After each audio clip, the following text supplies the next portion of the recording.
Ya, baik sahabat keluarga muslim dan pendengar radio Arsalah FM, kembali lagi di Bincang Sehat, masih di info sehat pertama mengenai persiapan pranikah. Baik, kita sudah terhubung kembali dengan dokter ya, Oktama ya, Oktama ya. Halo dok. Bang.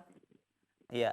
Nah, ini mengenai kesehatan ini tadi, Dok. Kira-kira penyakit apa ini yang memang kalau itu ada sama calon pengantin itu harus ditunda terlebih dahulu pernikahannya atau sembuh terlebih dahulu. Nah, ini jenis penyakit apa nih, Dok?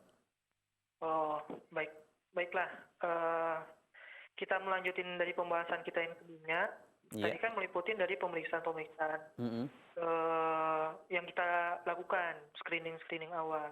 Kalau yang lengkapnya tadi, 5 awal, darah rutin, HB, laju endap darah, Mm-mm. bleeding time, golongan darah, eh, gula, urin rutin, dan juga deteksi yang lainnya.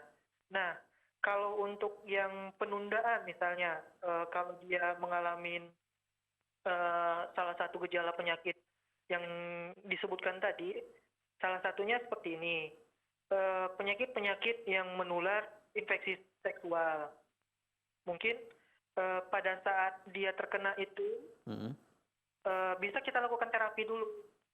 Terapi sebenarnya sih kalau untuk nikah, nggak sampai ditunda kali ya. Tapi untuk berhubungan intim atau berhubungan suami istri, takut dia menulari, nah itu harus dicegah dan diobati. Itu satu tadi untuk infeksi Iya. penyakit menular seksual. Baru yang kedua, seperti kayak infeksi kayak dia yang sangat ini juga infeksi hepatitis B dan juga HIV. Nah, kalau yang seperti itu kan kita kan takut kalau pasangan misalnya memiliki riwayat sakit tersebut atau apa, Mm-mm.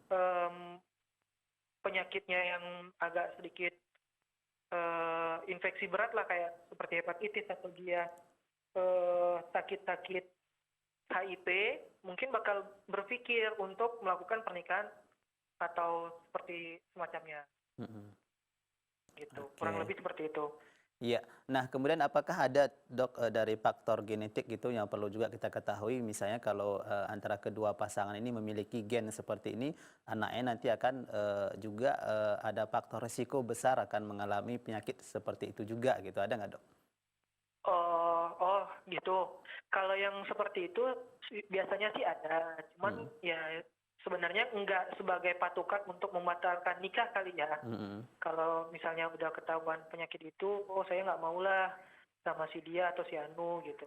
Mm-mm. Sebenarnya nggak etis seperti itu. Mm-mm. Nah, untuk menanggulanginya mungkin bisa, misal satu, kita ambil contohnya penyakit hemofilia atau penyakit darahnya nanti dia kelainan darah dan juga penyakit darah yang suka membeku. Mm-mm. Nah, seperti itu nanti Iya. misalnya kalau dia mau melakukan eh, pernikahan atau dia melakukan ijab kabul dengan yang lain, Mm-mm. kita harus tahu dong si pasangan dia salah satu mempunyai Mm-mm. karier yang penyakit bawaan seperti hemofilia atau penyakit bawaan Mm-mm. seperti gangguan bekuan darah. Nah, nanti pada saat persalinan atau dia keturunannya, salah satu faktornya itu juga ada terdapat pada si anaknya atau keturunan dari pasangan tersebut. Jadi untuk mendeteksi yang seperti itu bisa kita cegah dan bisa kita ketahui Mm-mm. pada saat sebelum menikah salah Iya. satunya. Oke, jadi itu juga penting dok ya untuk diketahui seperti itu. Nah, itu Mm. dia pentingnya Ya. pembahasan topik kita pada saat sore ini.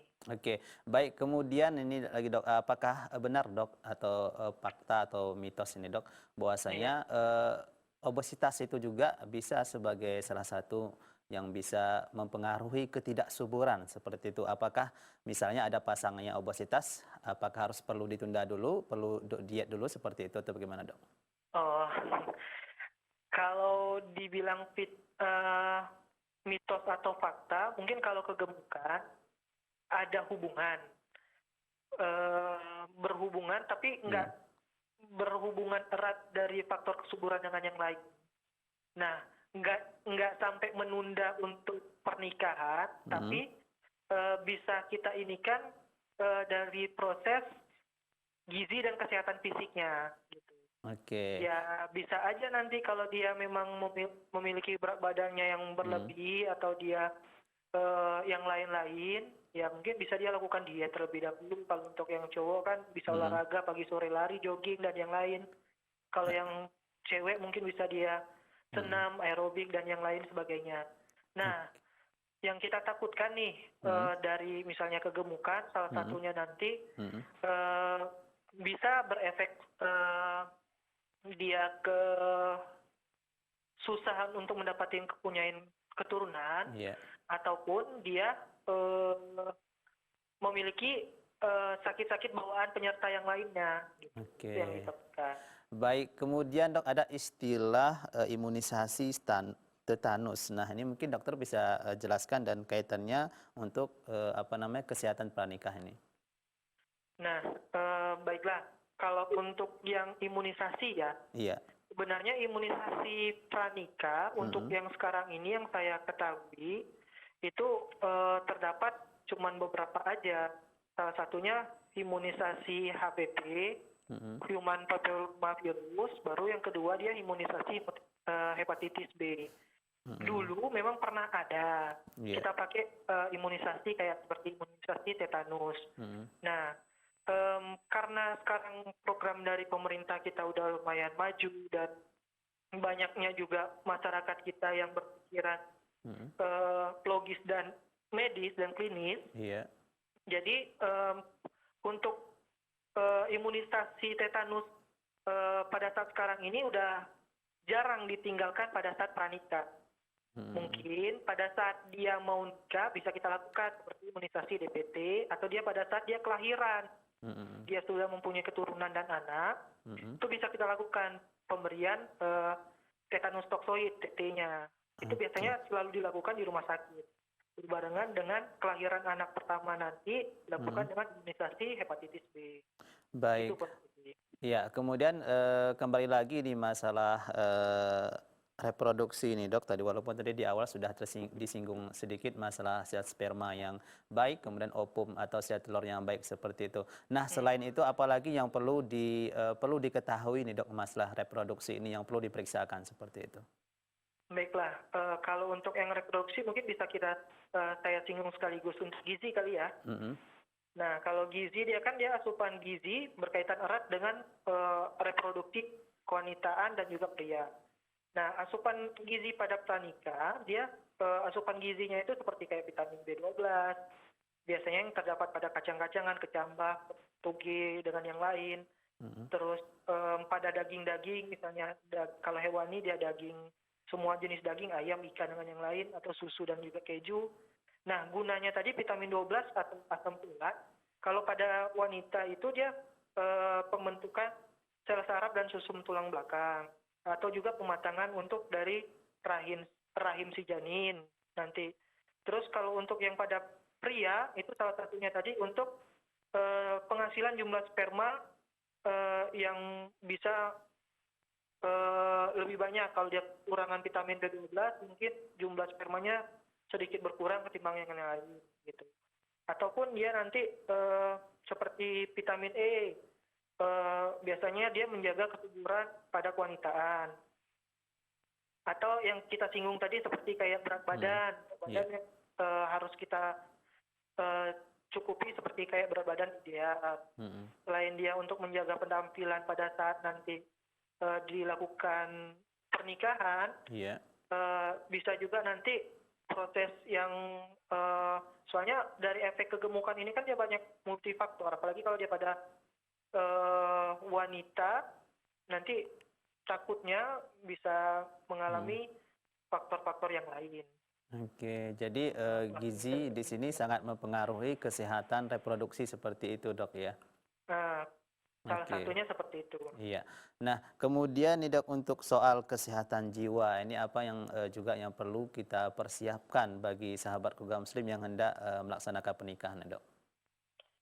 Kalau untuk kesehatan jiwa, secara garis besar ya, yang namanya jiwa kan dari segi pikiran dengan yang lain.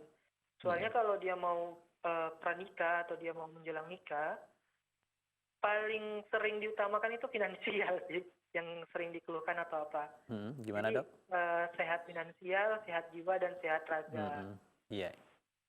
Itu salah satu contoh semboyannya kan. Nah, kalau dia sehat jiwa, sebenarnya kalau dia udah sehat fisik, keuangan dengan yang lain, udah mapan dia, udah siap untuk melakukan pernikahan, ya insya Allah semuanya sehat semuanya itu. Oke, Nah, mungkin kalau untuk perlu juga dihindari stres seperti itu dok ya. ya salah satu ininya, Oke. kalau yang dari segi kejiwaan tadi, itu tadi karena kita banyak yang harus disiapkan untuk proses-proses menuju nikah, Iya. menemuin orang tua dengan yang kesiapan mental dengan yang lain, mungkin manajemen stresnya harus kita olah. Gitu. Oke. Manajemen stres, Baik. ya kegiatan sehat fisik atau dia kerjaan dan yang lain-lain. Iya, karena kesehatan jiwa juga bisa mempengaruhi kesehatan fisik juga, dok ya. Iya, Baik, benar iya, sekali. terima kasih banyak, dok. Sebelum kita akan lanjutkan kembali ke info sehat kedua mengenai pentingnya menjaga kesehatan kuku, kita jeda terlebih dahulu, dok. Dan sahabat Go Muslim, jangan kemana-mana, tetap di Bincang Sehat. Kita akan kembali setelah pesan-pesan berikut ini.